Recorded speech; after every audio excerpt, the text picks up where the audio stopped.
Hey guys, what's up? And welcome back to the Nest Podcast, episode 36, the Jerome Bettis episode. As you hear, I'm kind of sick, so this will also be kind of like my game 6 episode coming in with being sick. But I've also got a great cast like Jordan did. I've got my co-host Zach, and we got Justin from Into the Woods here to help carry the episode for me. So guys, what's up? What up? You can see me. You can see him this time. That's amazing. Our YouTube video is going to get so many more hits now. I like that shirt too. Yeah, I thought I'd wear it, special occasion. Oh shit, I didn't even know. It's nice. Yeah. Oh, so guys, leading off, it's been baseball season. Justin, you don't really follow baseball quite like we do, but your Braves have been acquiring and re-signing people. I saw today that they re-signed Ozzy Albies. They extended his contract. Damn. The Braves are rolling right now, man. And that kind of goes back to that argument I had a few weeks back that sometimes it's better to spread that money around than having, paying it 3 or 400 million to one player. Right. Yeah, that's true. I mean, you're going to have this young core for a long time. You're still going to need to spend some money in free agency.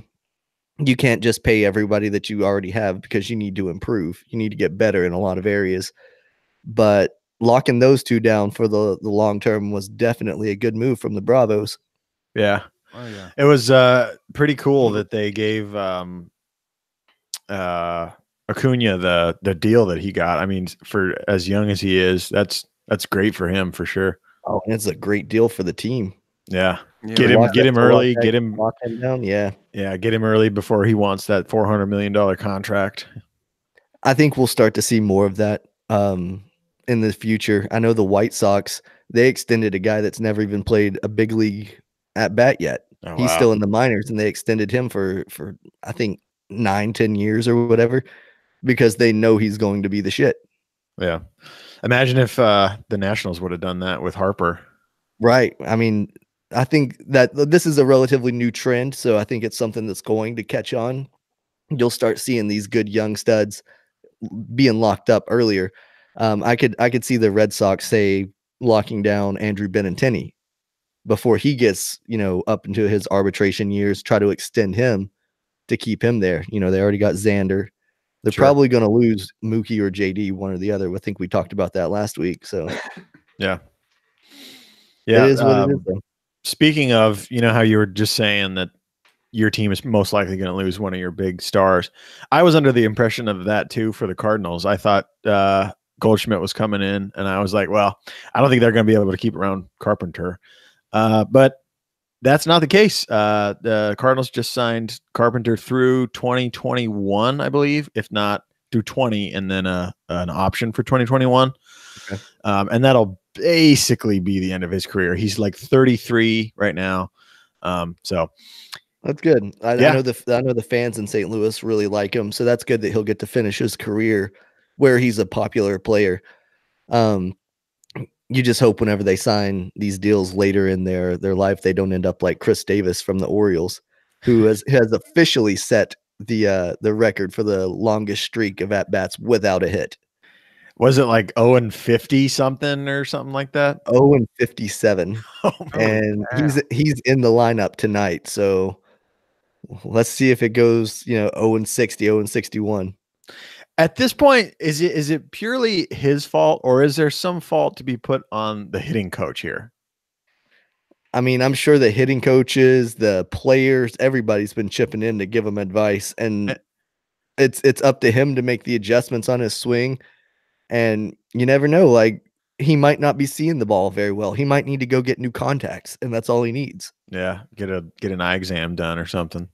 Ted Williams, when he was a coach for the Senators, used to make all of his hitters go to the eye doctor before he would let them play to make sure that if they needed corrective vision or whatever, they had it. Back in the day, they didn't think about stuff like that. Like, that was a very forward way of thinking. Eyesight's so important in baseball. Oh yeah, that's a great idea to have people do. You only have like a tenth of a second to react to the ball. Yeah, it's very, very fast from the time that the ball is released to the time that you have to decide if you're swinging or not. I think, yeah, it's like an eighth or a tenth of a second that you have to make up your mind. And that's the most important thing then is your eyes. Yep, Oh yeah, exactly. 100%. That's probably why I never amounted to much as a baseball player. I couldn't fucking see.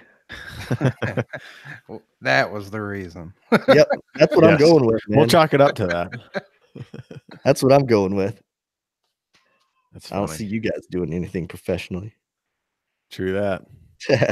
Yeah, I'm a professional eater. You guys talk about food on your podcast every episode I know, man. without I know. fail. And it's just I don't know, I don't understand it. But I am a professional boxing coach. That's Oh true. shit. That's true. He got me there. There you go. Fuck. Andy's a professional podcast host. Yeah, you guys got that too. You're good. Yeah, we don't get paid for this shit though. Well, as far as the food goes, I don't know how that happens. Usually he's hungry. He don't eat like me, so I mean he's skinny and he don't eat on top of it. So that's on him. He's always dieting and exercising. That's what he's all about though. That's his life. But if he brings food into the topic, man, who can talk about it more than me? You know? That's But awesome. a lot of your episodes, you are talking about healthier food options and nutrition and stuff like that. So I really dig a lot of those because I went through my gym rat phase and all that stuff. So I understand a lot of what you're talking about as It's far as ironic though. Like, it's kind of ironic because it's like, man, I should be still doing that. yeah, like I'm asking questions and I'm sitting here like 290 pounds, usually eating when I'm talking. Nah, that's fine. It doesn't come off as weird or anything, especially when you're listening to it on a podcast. You can definitely tell which episodes I get the guest for and what episodes he gets the guest for. Yeah. Well, one, he's more talkative whenever it's his friends that he brings on and stuff. Yeah. They have more in common. It's easier for him to talk. Yeah. Right. That's a good thing. I think we balance each other just like you and Zach do. And I look forward to, I listen to the Game of Thrones. That's the only thing throwing me off because I'm trying to catch up. Oh, okay. Good But fucking luck, buddy. Yeah, you're it's gonna take hear a me lot of years. spoilers. Well, it'll take me so long to catch up that I'll forget them by the time I get to the. Yeah, and honestly, like with Game of Thrones, like I didn't watch it until I think a year ago or so. So I knew some spoilers. I knew Ned Stark was going to die. I knew this and that and the other, but it was still really fucking entertaining. That show is amazing. Yeah, I got into it after I think season 4 had already aired. I ended up locking myself in my barracks room in Miramar and watching pretty much back to back episode with Brandon Janice. Nice. Shout out Janice. Man, Yeah, that's hard to do though. I mean, whenever you're in the military, you kind of get used to just watching whatever you want to for extended periods of time. It gets boring being in the military. That's true. That's good though. When it don't get boring is when it gets dangerous. So those Yeah, boring that's a good times point. That's true. That good. is true. A lot of people come and I respect the heck out of you guys. It's something I could have never done. Sure you could have. Yeah, you could have. I mean, it is what it is. We did our time, and that's what allowed us to move on with our lives. It was a stepping stone, just like for a lot of people going to college or, doing whatever kind of training their job requires out of high school. We just went a different path. Yep. It's one of those things where it's hard to understand what it is until you've done it. Like I think the public has a perception that everyone in the military is like a fucking superstar freak athlete. I mean, there's normal people in there, and depending on your job title and your branch, there's fucking fat people that are in there. So it's I don't know. Once you've gone through and seen it with your own eyes for what it really is, you see like, okay, not everyone in this fucking place is a natural born killer stud beast. So yeah, not everyone's like Zach and I, But you know, Trenton, I think that might be where he goes because he's really patriotic, man. He loves history and You know he what? It loves would be presidents. badass for him because he could get on the Marine Corps, Army, Navy, whatever boxing team. That's the one thing I think might push him there because, like Navy, they give out scholarships and all kinds of stuff for box. You know, that's where my papaw box was in the Navy. Oh, okay. Doesn't their academy, Annapolis, have like a Yeah, historic boxing thing? you can get a full ride to box. Yeah, that's the biggest. Nice. Besides, you know, the pro boxing circuit, all that. I mean, that's where it's at if you go in the military. Right. Annapolis, and then they have all the tournaments, and you get to meet all these pro fighters. And Has he ever seen? I doubt he has, but has he ever seen the movie Annapolis? no, but I love that movie. Yeah, he should watch that here sometime soon. It's pretty good. I've never seen it either. Is It's James awesome. Franco in that? No, it's that black guy. Yeah, James Franco is in it, but the main character's I can't think of the black guy's name, but James Franco is one of the other guys in the movie. Yeah, that's just the first person I remember from that movie. It's not bad. It's basically like we were just talking about. He goes to Annapolis, the Naval Academy, and he's a boxer. I don't exactly remember what happens, but it's good. Oh, James Franco is the main star of that movie. There's another boxing movie that's built around Annapolis where it's a black guy, and I can't think of the name of that, but both of them are awesome. You need to check that out, Brandon, especially with you being in the military. It's pretty badass. Cool. Yeah, I'll give it a watch. I forgot I could cuss on this on here. Oh yeah, I thought about that whenever I was listening to you guys the other day. I was like, they don't cuss. They don't say any bad words. Fucking tightwads. I know, right? Shit, damn, piss. You can come on here and say whatever the fuck you want to say. But I could see where you're coming from because I'm sure you want to, you know, try to include as many potential fans of the show that you can. I get it. Well, like I listen to, you know, Trenton's with me all the time. Like everywhere I go, he's with me. And I like to listen to Howard Stern when I'm caught up on my podcast. And it'll be normal, something that I don't care. You know, he hears so much worse at boxing. He hears cussing all day at boxing. So I'm like, oh, this is okay. And then all of a sudden he starts talking about like butt stuff and like really nasty stuff, you know? So I'm sitting there like hitting the buttons, trying to get it turned off or turned down. And so that's kind of why we decided to like, you know, just keep it clean. So we don't have to worry about that.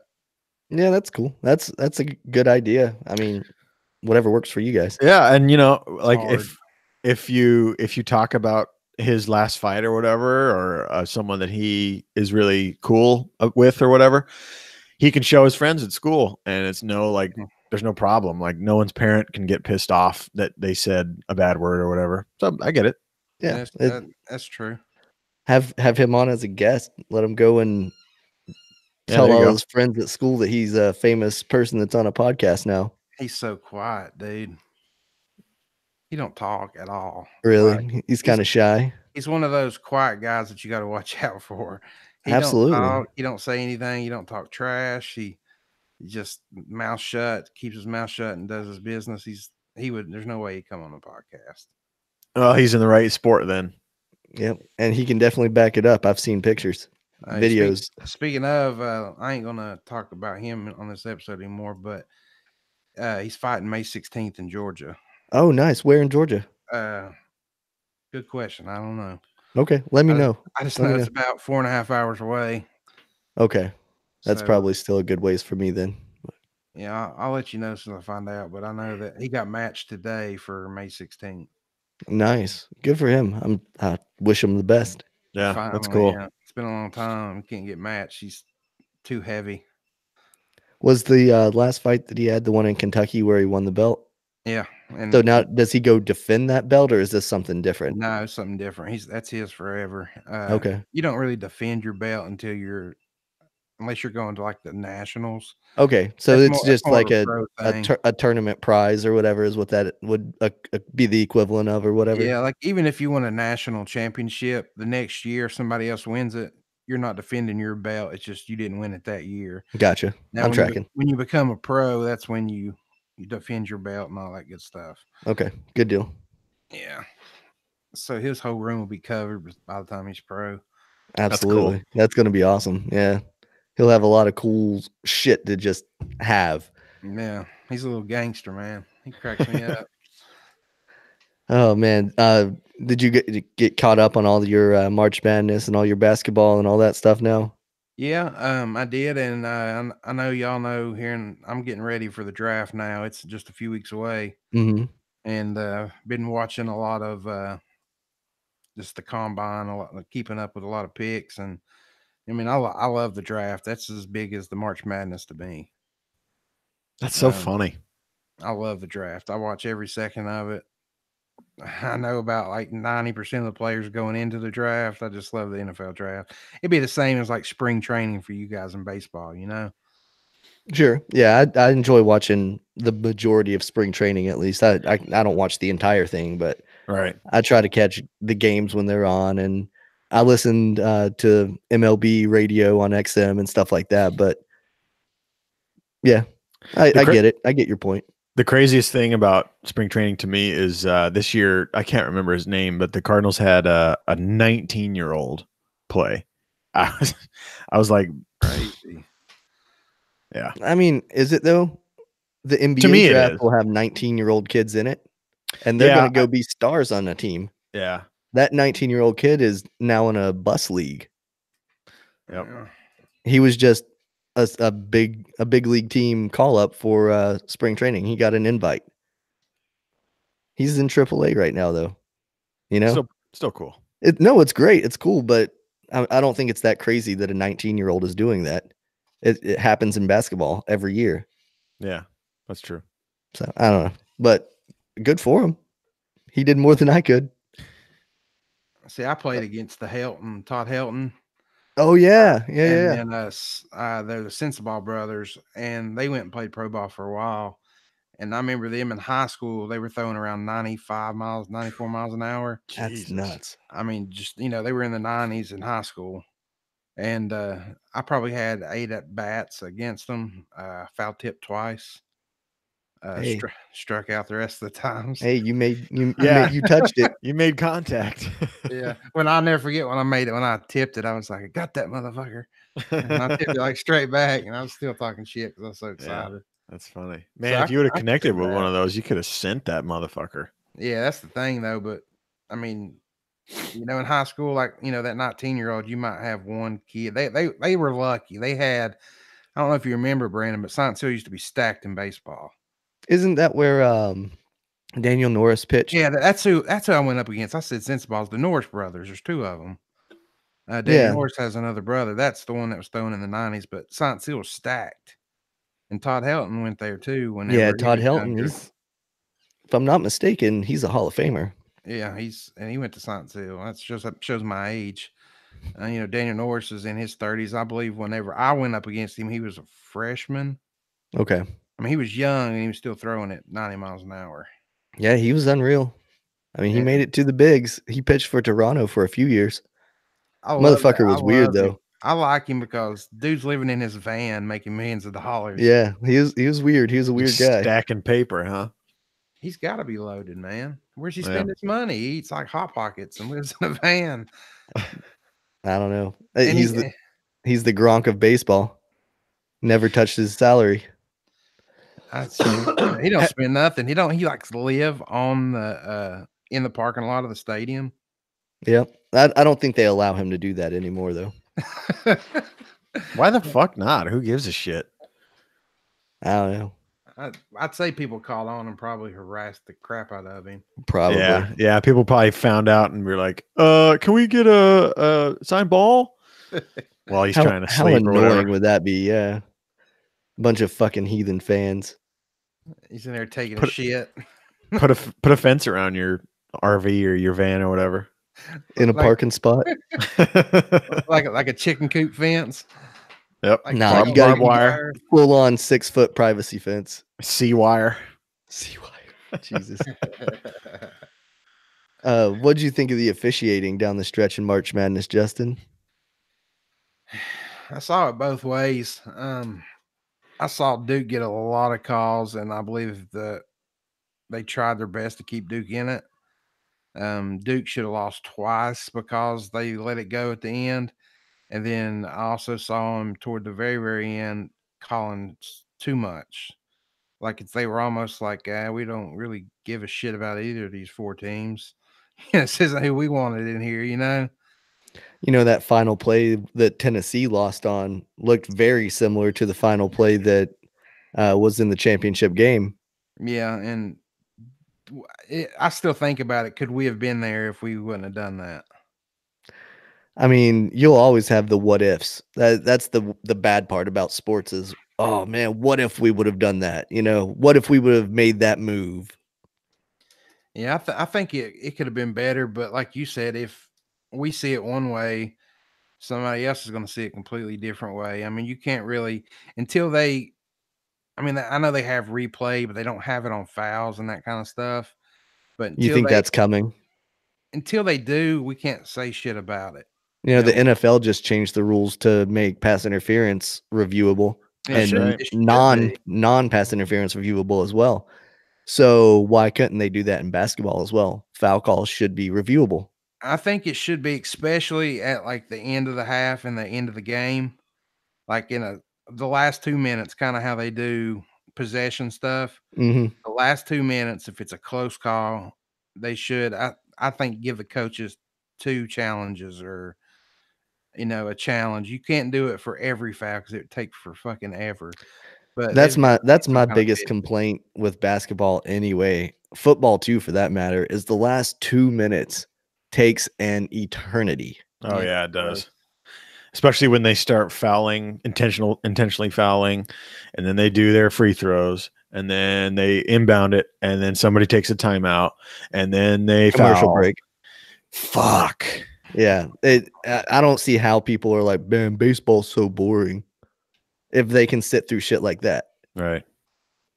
I don't get that argument at all. But whatevs. You know how we were talking about MLB may down the line do like a electronic umpire at some point, and we were saying that the human element is a big part of that. What do you think about that for other sports like basketball and baseball? Because I don't think they have necessarily the same human element as a umpire does. Obviously, they do dictate the way the game goes, but like for example, the infamous Saints no call. What if a AI or whatever it might be had called that, and who fucking knows what the outcome would have been? I wonder if that is gonna ever rear its head for other sports other than MLB. I don't know. I don't see it as doable in football or basketball or anything like that. Maybe for like out of bounds, maybe they have sensors or whatever so that they know definitively if you step out of bounds, just like a bowling alley. If you step across the line, it buzzes at you or whatever. Yeah. I mean, that makes sense to me. Like, oh, these close calls along the line that we can't tell. Did it buzz? Did the light go off? What happened? Yeah. That would be a way to solve that with AI. But seeing those calls, like the bang bang, I think it needs the human eye to see it and make a split second decision. But it needs to be reviewable in case they're fucking wrong. Yeah. Yeah. And I agree, because in basketball and in football, like Brandon was saying, you're always moving to get a better view of the ball.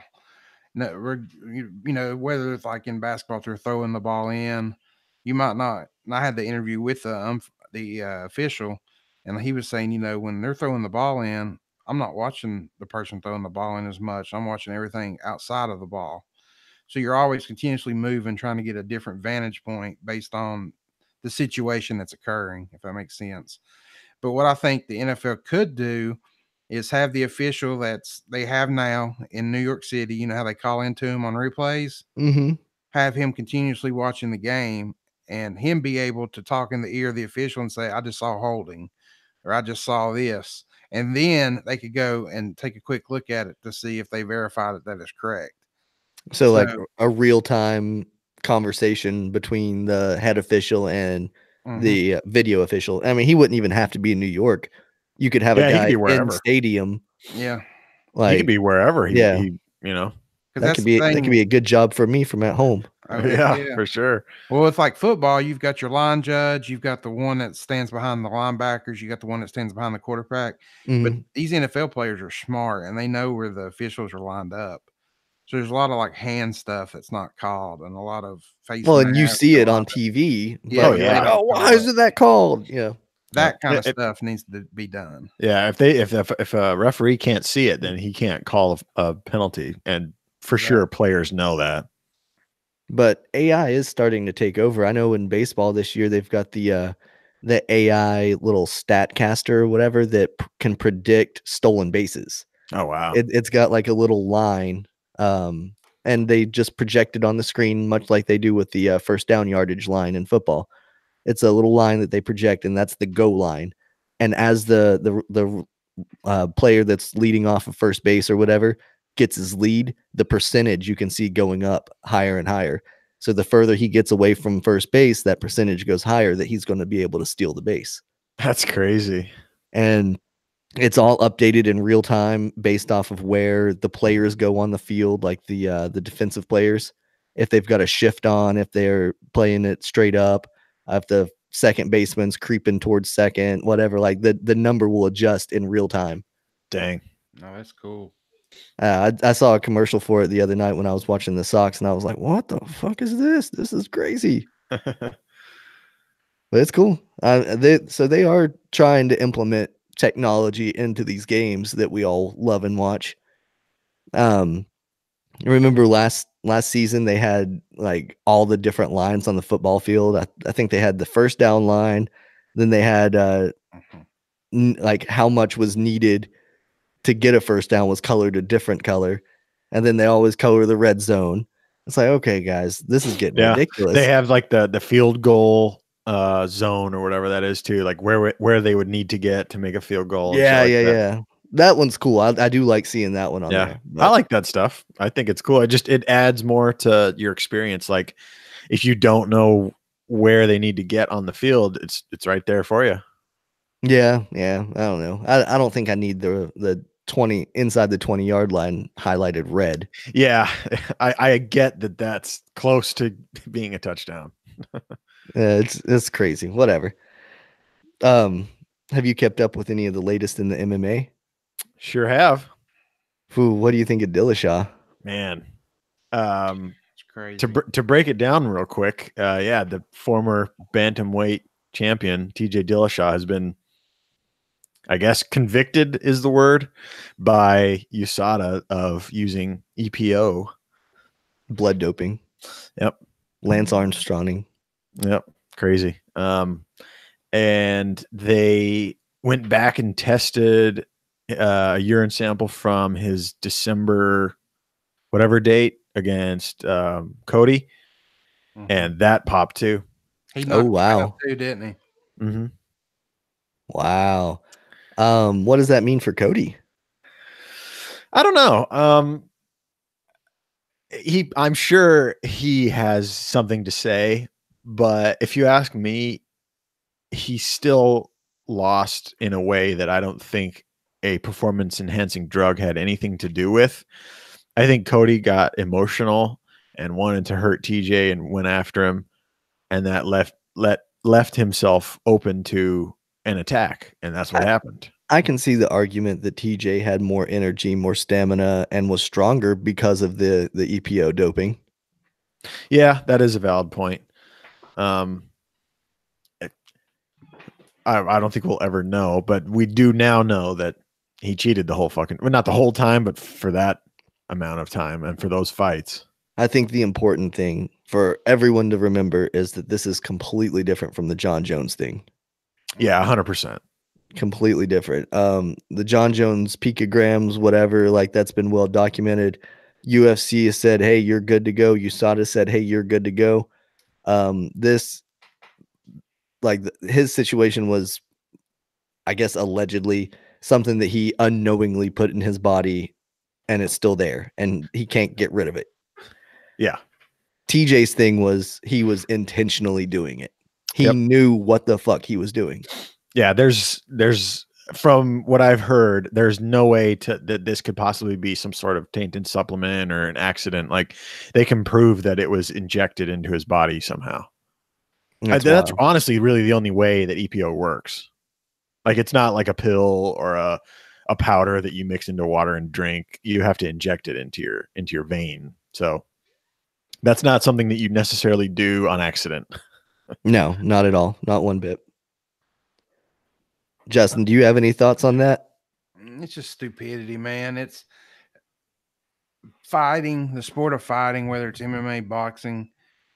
Blood work is necessary. They go through so many steps through the doctor, because nobody's going to fight you if you've got some kind of disease or some type. I mean, there's so much done. It's kind of, I know in baseball and other sports, if you do that, there's a chance, it's random, you don't get hit. But just stupidity, man. He knew he's eventually going to get caught. You can't get away with that forever. I say fucking ban him. Yeah, well, he won't be fighting for 2 years. So somebody else got banned recently. One of Habib's teammates. That's I right. can't remember his name. Same I don't shit, know his name wasn't it? either. I don't know what substance he got banned for. Yeah, I don't. I know that they told him, "Hey, you need to take a piss test," and he said no. Yeah, So, funny. well, and TJ, like he knew he was fucked from the get go. That's why he relinquished that belt so quickly. Immediately, like Like, immediately. he was like, "Well, here's this." Yeah. Oh, I, you I got me. thought All that right. was I thought that was real weird at first, but now it makes sense. He Yeah. knew he was fucked. There's nothing he can do. Yeah. I'd like to, and I'm sure he will eventually somewhere, sometime come out and talk about it. I would like to hear what he has to say about it, like whether or not he felt pressure to do that or whatever, because he's been pretty fucking dominant. I mean, and I don't know if that was like purely because of the EPO. I can't imagine it would be, but I mean, Lance won 7 Tour de France's. Mm-hmm. Yes, but it made him that much better than everyone else in the world. Well, not necessarily true, because from what I've heard about Lance Armstrong is that everyone on the Tour de France was doing some form of something. That just in the cycling world, that apparently that's just what people did was fucking really? EPO. Yeah. I don't know if that's true. That's just what I've heard. But yeah, I mean, if you look at TJ, he's fucking jacked for a 135er, and he got down to 125. I don't know. We'll never know if he was purely good because of that shit or if he just helped him along and he got caught or whatever. But I mean, the second USADA came into the picture, everyone should have said, you know what? I can't do this shit because they will catch you. And those who didn't, so sorry, Yep.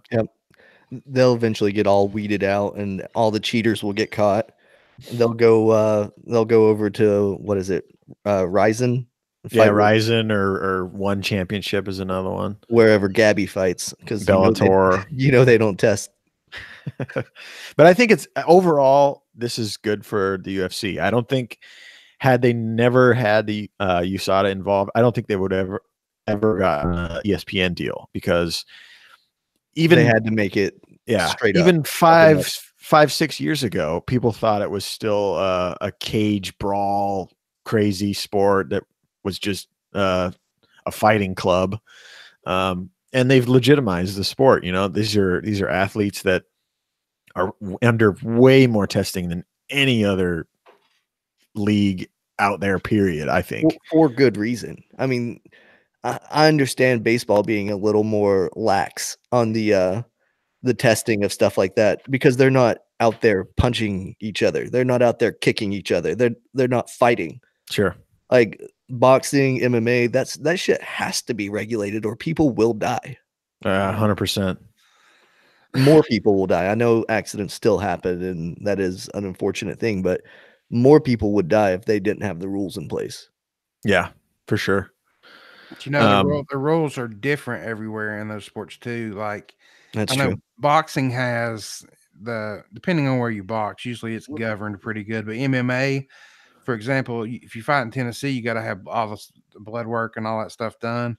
But if you fight in Kentucky or Virginia, I don't think you have to have any blood work done. Really? Yeah, Is they that leave for it up to the state athletic commissions for Yeah. like it amateur okay. and whatever other And I won't let leagues. when Trenton gets older and it comes to the blood thing, I will not let him fight unless the other guy has his blood work done. That's smart. Keep him Period. safe. Yeah. Because my son ain't gonna, mess you up and then you give him AIDS. You know Oh what I yeah, mean? Or no have way. hepatitis or anything else. I just got a hepatitis shot because I ate Burger King, for God's sakes. What could you do with a cut? You ate Burger King. What? Are you serious? Yes, in Tennessee, there's been like a big outbreak of hepatitis A. Really? McAllister and Kingsport, they're giving out free hepatitis shots. Well, there's a Burger King that's only like 2 minutes down the road, and I go there all the time for breakfast and stuff, like because I can just go and come right back while I'm working. And there was a case the other day, and where I'm so old and I'm a fucking antique, apparently in the early 80s, they didn't make it mandatory to have a hepatitis A shot. Huh. So I had to get a hepatitis A shot on Tuesday, and now I have to go back in 3 months and have a second because you got to get 2 shots. Oh, it's a series. Okay. Yeah, so I got Wow. to get a second shot in 3 weeks. So yes, I had to get a hepatitis shot because I ate damn Burger King. That's crazy. I know, we started off our conversation about Zach and I being in the military. That was one thing that I didn't realize that it was going to happen before I deployed was I had to get so many shots. 30 shots. Yeah, it was my God. ridiculous, man. Yeah. That's I- crazy. What is it? The smallpox one or whatever that it leaves like a big scar. Yeah, it just gets disgusting. Yeah, it bubbles up and turns like black and green and pussy and all that stuff. And then Yeah. eventually it'll fall off and just leave a scar. Damn. Yeah. And like apparently just the general public was given that like in the 50s or 60s or something like that. Ain't it done? Oh, with really? Wow. Ain't it done with like a gun? Just a needle. Yeah, it's a series of like pokes in a circle or whatever. Yeah. I've got mine somewhere over here. That's crazy. Yeah, I haven't looked for mine in a long time. Yeah, they fade over time, but some people it ends up looking like a cigar mark or whatever. Like somebody put a cigar out on them. That's crazy. Yeah, that's wild. The things you know. Yeah. Things you Like do. Zach was saying, like once you live it, it's like shit, that kind of sucked. Yeah. That's the price you got That's to pay funny. to fight for our freedom, Yeah, but the benefits on the back end are great. Yeah. Go to school Yeah. for free. Yeah, go to school, get paid to go to school. That's right. So for people that, aren't from wealthy families or whatever, it provides an option. And I don't know that I tell people that all the time whenever they're asking like, God, I got to get out of this town or I need to do something with my life. I'm like, well, join the military. Yeah, that's one of the huge things for me is it was a fucking ticket out of hometown. Mhm. Yep. Yeah. I mean, Justin, where I lived before I joined the Marine Corps. I was out in Boone's Creek in some small little ass apartment. Zach's from a small town in the desert. Yeah. We both needed to get out of our towns.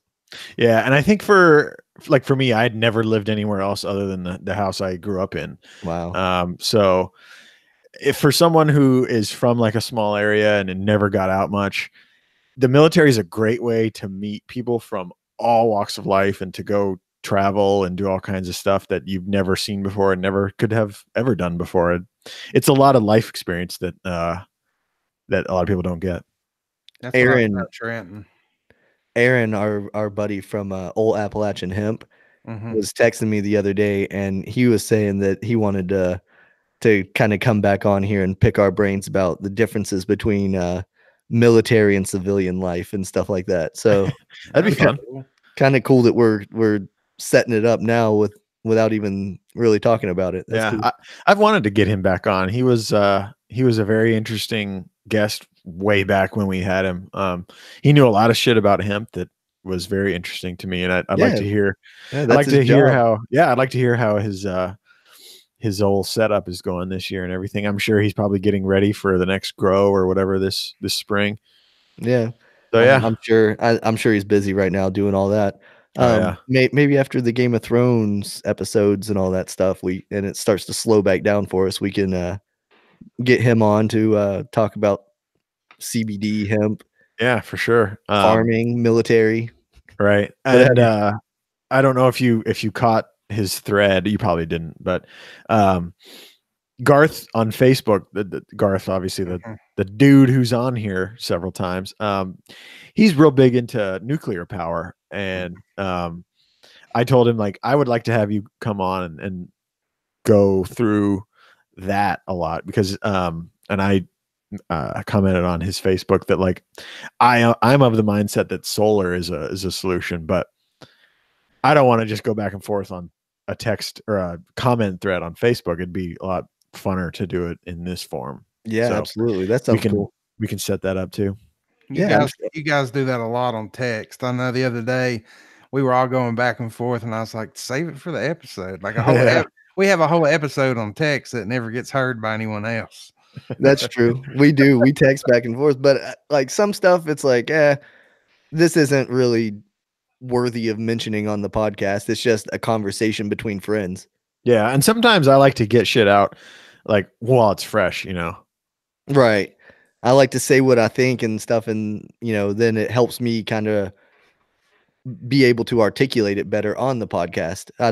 I'm not drawing for words or trying to see where I'm going when I start talking. Sure. True. Because sometimes, you begin a thought and then you go somewhere else mid thought and it's like, what the fuck was he just talking about? Yeah. And we have the perfect guest on for this now. Brandon has been mentioning something on a sports group, I guess you'd call it, Sportszilla that we're on. Brandon has this theory that the Lakers are going to get the lottery pick and then go from there. Do you want to kind of break that down for us, and we'll see what Justin has to say about it? Well, I saw that the Lakers got a 2% chance of winning the NBA draft lottery. They're the lowest percentage chance of any other team out there.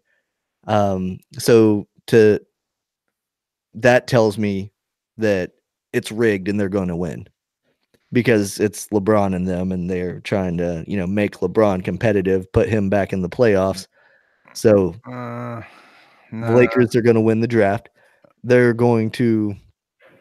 I say they're going to draft Zion. Jared from the group says that they would trade Zion for Anthony Davis. So what I tell you, they're going to get Anthony Davis. They almost had Anthony Davis before the trade deadline, and they didn't make the right moves there. I can almost guarantee that Anthony Davis will be on the roster before next season. Kyrie too. They won't get both. I mean, you've already got Big Mouth and LeBron, and I don't think who's Big Mouth? Big Baller Brand. Oh, okay. Oh, yeah. What's his name? Lonzo. Yeah, Lonzo. I don't think Kyrie will ever play with LeBron ever again. No. He doesn't want to be under that shadow. And here's what pisses me off. I don't know if you saw it happen like today, is Magic Johnson stepping down. Yeah. It happened like a day or two ago. I do think that has to do with LeBron. Probably. Really? Okay. It probably does. I think that has a bigger chance than them winning the lottery. But 2% chance, I mean, fuck, anything can happen. Don't they like flip a coin or some shit? They draw them out of like a bucket, like the late night lottery drawings or whatever. Number is 17. Wow. I mean, they got a chance. I mean, if your name's in the hat, then. But if they do, it's just kind of fishy. It's like, wait a second. But they'll have, I think, even if they get it, I believe they'll trade it away. That might be what trades them, Anthony. Mm-hmm.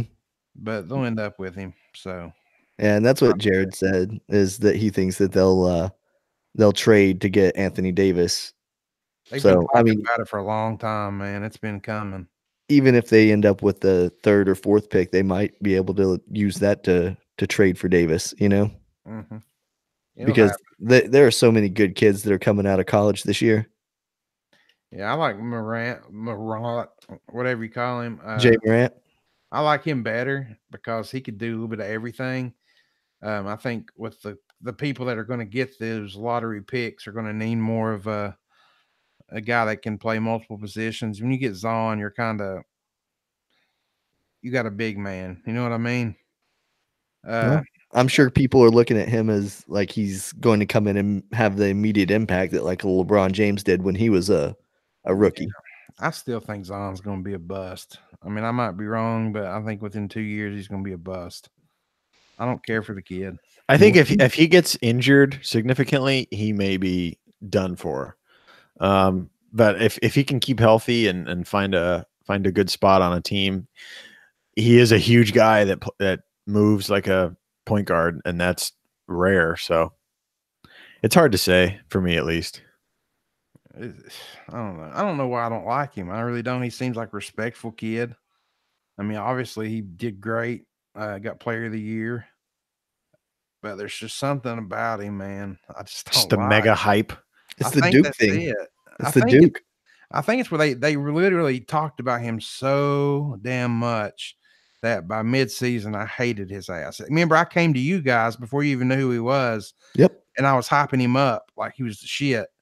And then all Yep. I heard was Zon. And about a month in, I'm like, I hate this son of a bitch. And then I remember when the season started, it was a huge fucking deal, and he was a crazy psycho beast. And then he like petered out for a little bit. Yeah, It's because the people from ESPN heard it on the Nest podcast. that's right. Justin put it out there in the universe. ESPN latched onto it. The rest is history. They've got some intern listening to every one of our episodes and reporting back to their boss. Yep. We made Zion. You're welcome, kid. And we'll never get credit for it. What dumb thing did Connor do this week? I'm sure he did something else stupid. Well, he's no longer in retirement.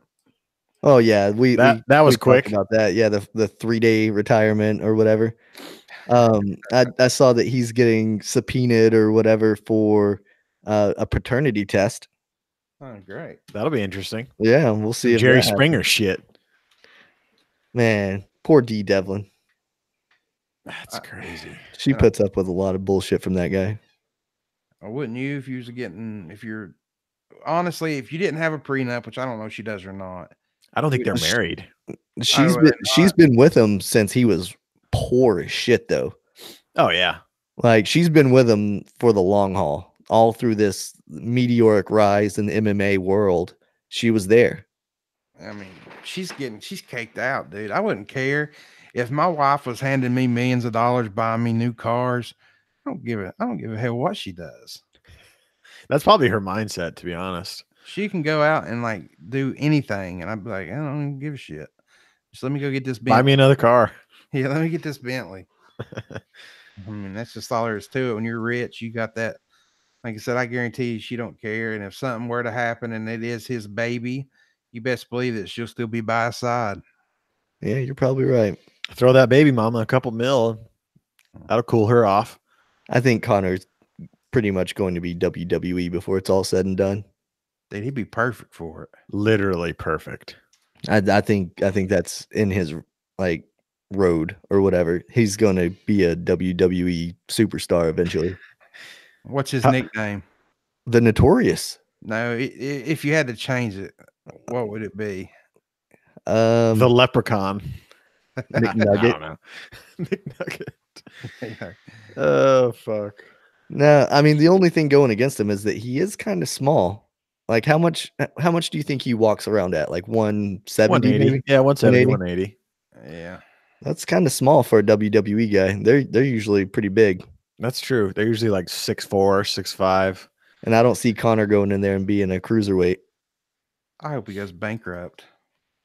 That's a possibility too, I guess. But Nah. he's made a lot of money. Yeah, he's selling fucking proper 12 whiskey out the ass, man. Oh yeah, that too, huh? Yeah. You know what's funny? Speaking, this is changing it up a little bit, but I listen to Mike Tyson's podcast a lot. Have y'all ever heard it? I haven't listened to it, but I know of it. Yeah, Hot Boxing with Mike Tyson. It's actually really good. He's got really good guests, and he's got a guy that like basically Tyson laughs the whole time, and like is Tyson, and this guy like holds him down, keeps him level headed type shit. But Mike Tyson is now like one of the biggest weed manufacturer owners in the world. Yeah, huge. Weed factory. Yep. Who was it that retired from the NFL recently that is doing the weed industry now? Ricky Williams. No, it's not Ricky. It's somebody else. In their retirement tweet or whatever it was, they were smoking a blunt. Oh God, I can't remember who it was, but now he's opened his own weed dispensary shop, whatever it is. I mean, why wouldn't you? I Like mean, these Tennessee, guys have millions of dollars and they're investing in a business that they know is going to take off. like Tennessee's not legal yet. So I would come to a state that's not legal, that looks like it's going to be legal. I'd have everything in place if I was a millionaire, and the day it becomes legal, bam, I'd open up a shop, boom, be a millionaire for the rest Yep. of your life. You would never Yep, have to you're worry set. about money.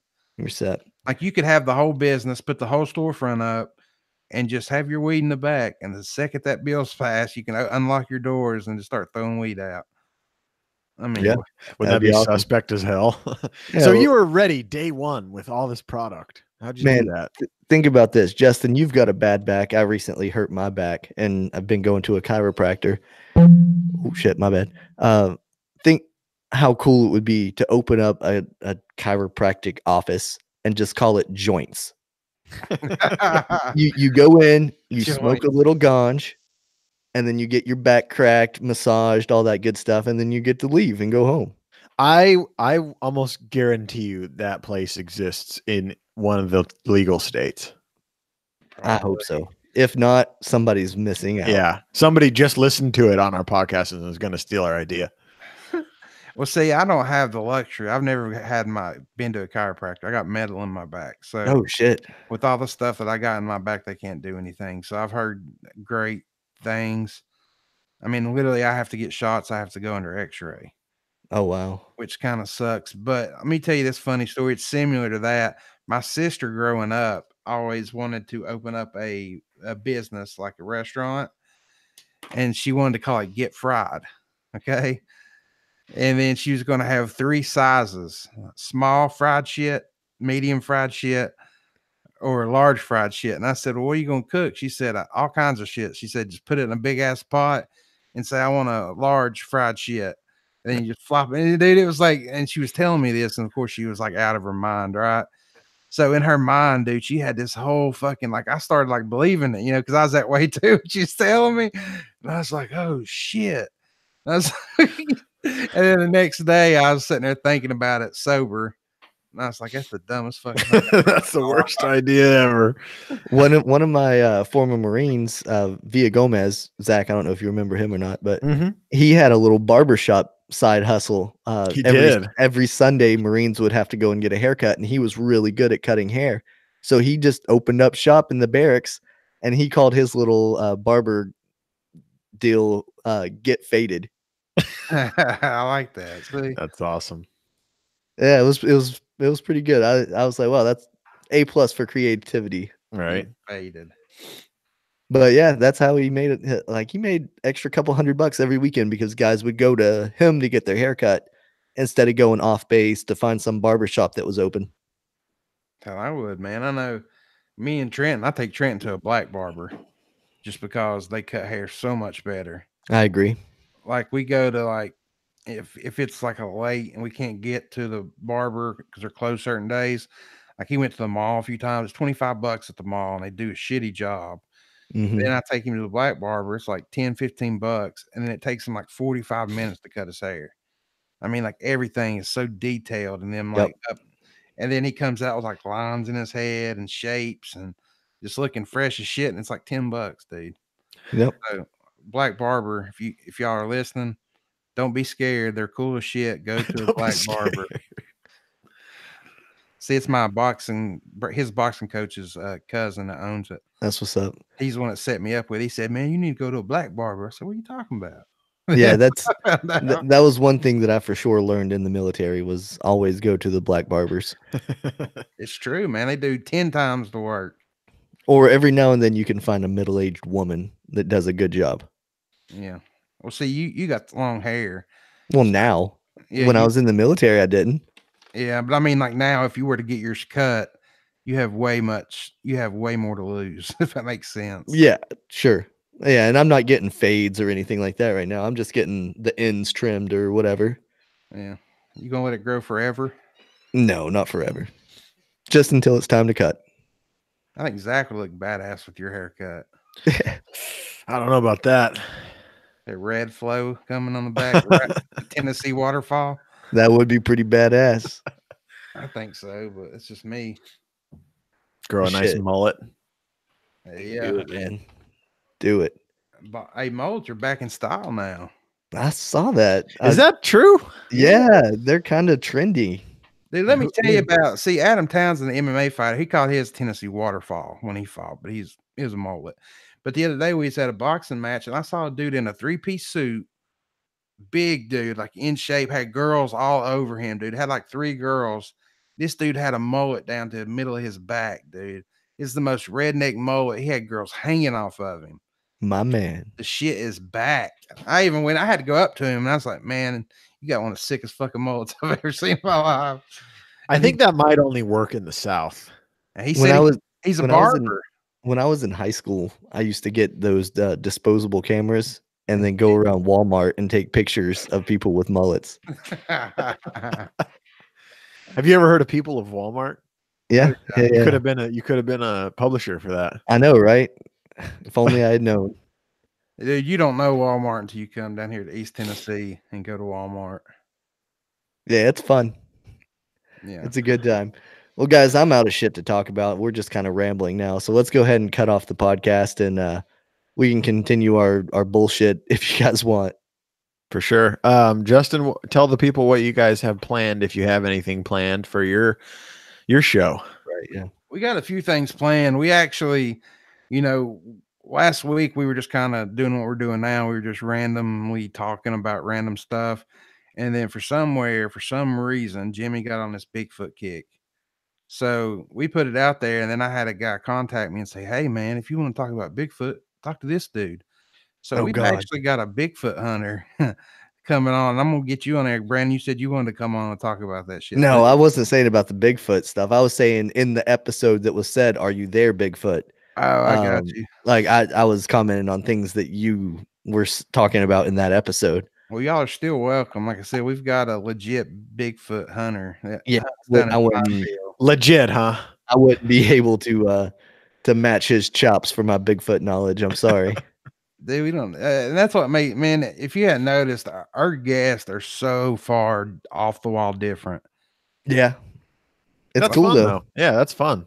Like we'll have like a guy that's like really smart, and then we're gonna have a guy talking about how he hunts Bigfoot. You know what I mean? It's just, and I'm sure to him, he thinks that that's the most brilliant way to go about it. Right. Yeah. And how it got started is I had a buddy that said he went Bigfoot hunting in Pineville, Tennessee or Virginia, which ain't far away.